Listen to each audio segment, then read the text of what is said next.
Halo semuanya, perkenalkan nama saya Alfaiz Biru Pratama dengan NIM E1401241070. Halo semuanya, perkenalkan nama aku Abe Sadari Pari dengan NIM E3401241082.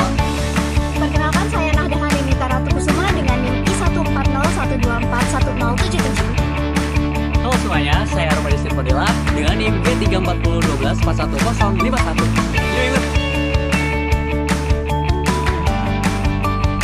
Halo semuanya, kami dari kelas ST20.1 dan dari kelompok C1. Kami akan melakukan praktikum pembuatan arang.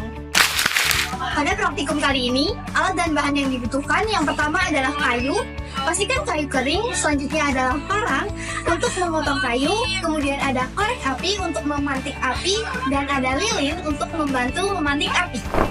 Nah, pada praktikum kali ini, kita akan mempelajari bagaimana sih cara kita membuat arang dari yang tadinya kayu hingga menjadi arang yang dapat dimanfaat. Nah, yang kedua, kita akan mengamati perubahan fisik dari kayu, mulai dari warnanya hingga sampai bentuknya seperti apa. Lalu yang ketiga, kita akan mengetahui apa itu manfaat dari arang untuk kehidupan kita sehari-hari.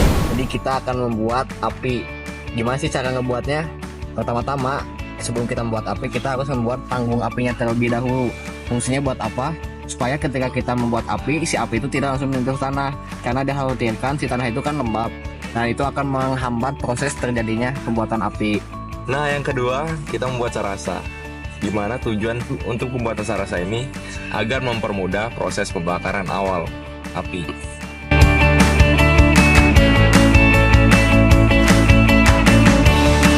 Lalu bakar serasah kayu dan biarkan api perlahan membesar. Setelah itu, kita susun beberapa kayu. Kita bisa lihat di sini, api menghasilkan sebuah asap. Itu dikarenakan ada senyawa organik yang ada di kayu yang menguap dan berubah menjadi karbon dioksida. Nah, proses ini terjadi selama 20 hingga 30 menit. Kalian terus awasi apinya, beri bahan bakar supaya apinya tidak mati. Nah, setelah sekitar 20 hingga 30 menit, kita bisa melihat perubahan warna kayu atau bahan yang dibakar dari yang berwarna kuning menjadi coklat, kemudian menjadi hitam pekat. Dan proses ini dinamakan dengan arangifikasi. Setelah pembakaran selesai dan berubah menjadi arang, kita akan mematikan api terlebih dahulu, kemudian didiamkan selama beberapa saat hingga dingin.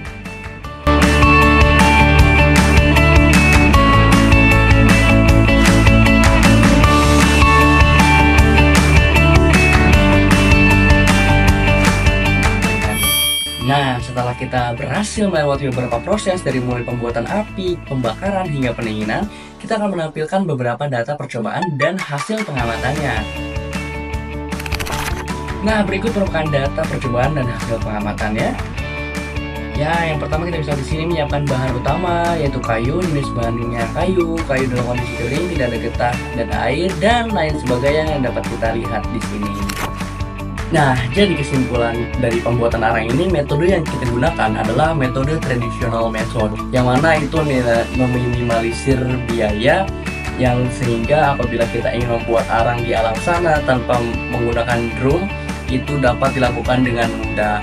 Lalu, ada pun beberapa langkah yang kita lalui, yaitu yang pertama pengumpulan beberapa kayu, lalu kita pembuatan serasah juga, dan kita membuat panggung api untuk pembakaran awal. Kita memulai pembakaran sehingga api menjadi lebih besar, lalu kita bagaimana cara kita menjaga beberapa api agar tetap nyala dan tidak mati, lalu kita juga mulai mendinginkan beberapa arang. Nah, dari pembuatan arang tersebut memiliki beberapa manfaat bagi kesehari-harian, misalnya para pedagang sate, lalu para pedagang yang membutuhkan arang seperti bakso bakar, dan lalu juga di dalam tingkat ekspor impor itu bisa kita manfaatkan. Pembuatan arang itu diproduksi menjadi sebuah briket yang memiliki nilai ekonomi dan sebagai barang-barang yang mempunyai nilai impor yang baik, sehingga ekonomi di Indonesia itu lebih pesat dan perkembangan ekonominya seperti itu.